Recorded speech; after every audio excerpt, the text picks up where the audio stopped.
You're listening to us right here on Kaieteur Radio 99.1, 99.5 FM. It is time for a rebroadcast of the Glenn Lal Show. Encourage you to join us every Monday, Wednesday and Friday where we tell it as it is. If you put up a 10-story building, it is required by law that a contractor meet with all the neighbors, everybody in the surrounding neighborhood, and tell them all the good things and bad things that they can look out for during the project. It is also required by law, Joshua, that the owners and the contractors have full insurance in the event of damages done to the neighbors' properties, or if the building collapses. That's why the owners are required full insurance. In the oil industry, Josh, is a little more different, but it means it's about the same thing. Every oil project, ExxonMobil them putting together, they have to hold public meetings with all of Guyana to tell us the damage these projects will have on our environment and the financial benefits for us today and future generations. All this information has to be well documented in an EIA, which means Environmental Impact Assessment. Uncle and Auntie, namaste. That EIA, Uncle, is required by law, and we must have full cover insurance to cover all damages this project do to us. You should know that ExxonMobil and their partners handed our government a donkey cart insurance for Guyana on Liza 1, 2, and the Pyar project, Liza 3. Now they want to do the same with the 4th project. You guys remember, I told you I was the only Guyanese that attended the EIA meeting they held at Humanayana for the Pyar project. Yep. And I was very upset. You remember that, Josh? Yes, I did. They held a few other meetings in some of the regions. Not all the regions, Josh. Not all the main cities. In some fine places where people doesn't understand anything about an EIA. In short, ExxonMobil hoodwink the entire Guyana on these 3 projects. And they want to rub pepper in our eyes now on the 4th project. I did ask ExxonMobil and the EPA for a recording of the Pyar meetings. And you know what they said to me, Josh? They didn't tape it. How rude and disrespectful they can be to us as a people. Holding public consultations with the people of this country and telling us they don't have the recordings. It's just that they didn't want to give me Guyana. They didn't want me to get hold of it. But the 4th project and passed that way. We have them all recorded. Yes. The 4th project, Yellowtail, Uncle and Auntie, is on stream.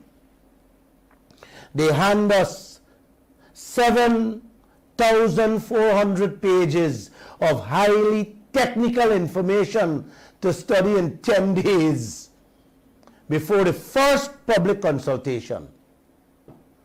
ExxonMobil, the EPA, advertised meetings in places the other day and changed the venue the day before. Last minute. exactly last minute. That's how they do public consultations with the citizens of this country. You understand what the people going on? EPA and what the EPA doing in this country on our oil projects, uncle. Man, this thing is not an insult to us. It's a total disregard and disrespect for the citizens of this country and all our leaders, uncle, gone out to breakfast, silent, sleeping in the hotels with them,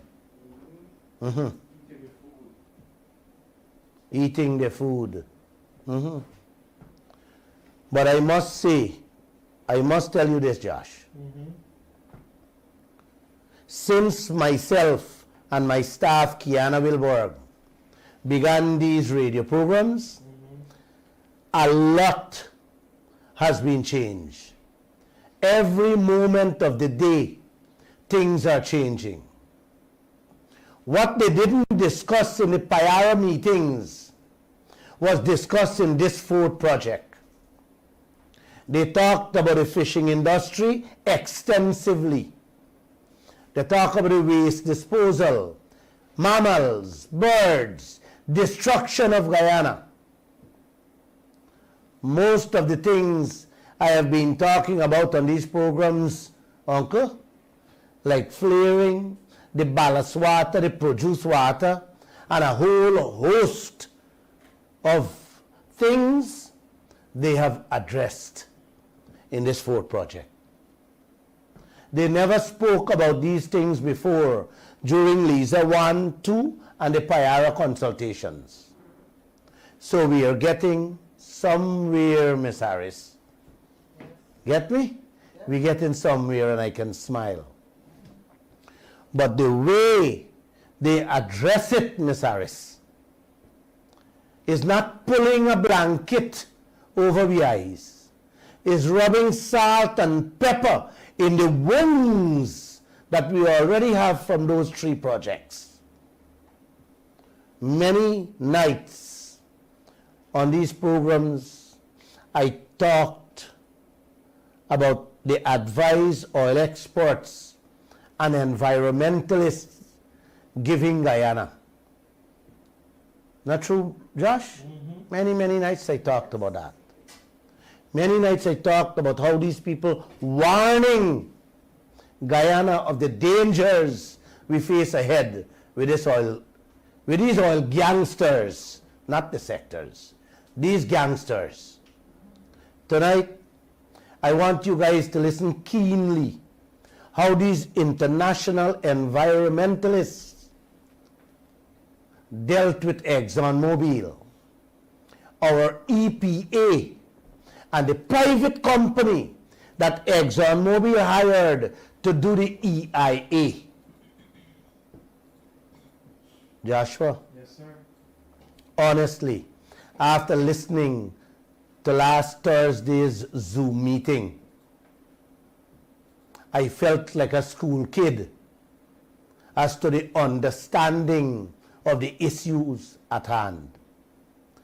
I told you guys many times, this oil industry is not large, it's not huge, it's gigantic. It takes 30, 40 years to understand what is going on. So please listen to the first champion out of Trinidad and Tobago, a man named Gary Aboud.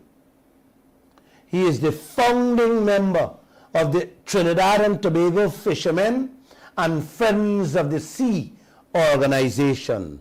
Guys, could you please play that first tape? My name is Gary Aboud. I'm from the Hi, Gary. Fishermen and Friends of the Sea in Trinidad. We have been incorporated for 21 years, but we've existed for 27. I